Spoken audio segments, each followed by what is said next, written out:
Everyone, आज की dictation start करते हैं। 80 शब्द प्रति मिनट। डिक्टेशन स्टार्ट होगी 5 सेकेंड में। स्टार्ट। हरियाणा में मनोहर लाल ने जिस तरह त्याग पत्र दिया और फिर नए मुख्यमंत्री के रूप में भाजपा के प्रदेश अध्यक्ष नायब सिंह सैनी ने उनकी जगह कमान संभाल ली, वह इसलिए अप्रत्याशित है क्योंकि यह सब आम चुनाव से ठीक पहले हुआ। नायब सिंह सैनी अन्य पिछड़ा यानी ओबीसी वर्ग से आते हैं।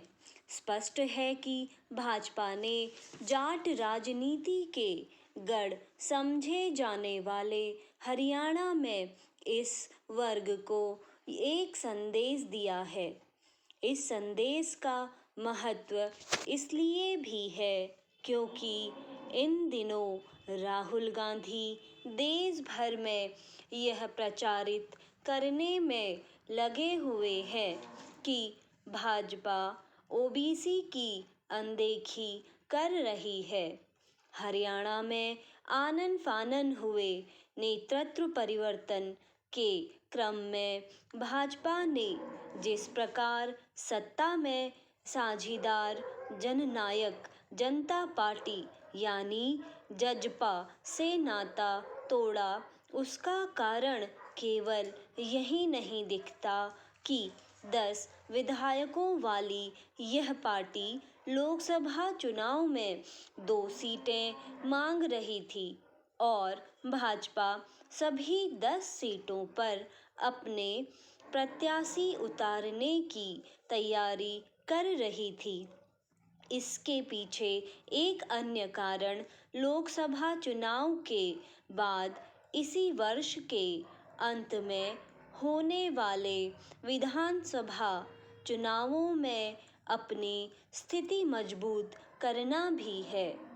यह मानने के पर्याप्त कारण है कि भाजपा ऐसे किसी नतीजे पर पहुंच रही थी कि उसके लिए जजपा के साथ रहकर लोकसभा और फिर विधानसभा चुनावों में अपेक्षित सफलता हासिल करना आसान नहीं होगा। इस नतीजे पर पहुंचने का कारण भाजपा और जजपा के वोट बैंक में सामंजस्य न दिखना है। इस पर हैरानी नहीं कि कांग्रेस इससे आशंकित है कि सत्ता से बाहर हुई जजपा अब उसके वोट बैंक में सेंध लगा सकती है। भाजपा ने हरियाणा में सुगमता से नेतृत्व परिवर्तन करके अपने राजनीतिक और सामाजिक समीकरणों को दुरुस्त करने का काम किया है। इसी के साथ उसने सत्ता विरोधी रुझान को भी दूर करने की कोशिश की है। वह ऐसा ही प्रयोग गुजरात, उत्तराखंड और त्रिपुरा में कर चुकी है। इन तीनों राज्यों में विधानसभा चुनावों के पहले मुख्यमंत्री बदलकर उसने राजनीतिक सफलता हासिल की थी। यदि उसने यह प्रयोग हिमाचल प्रदेश में किया होता तो शायद वहां भी उसने अनुकूल परिणाम प्राप्त होते।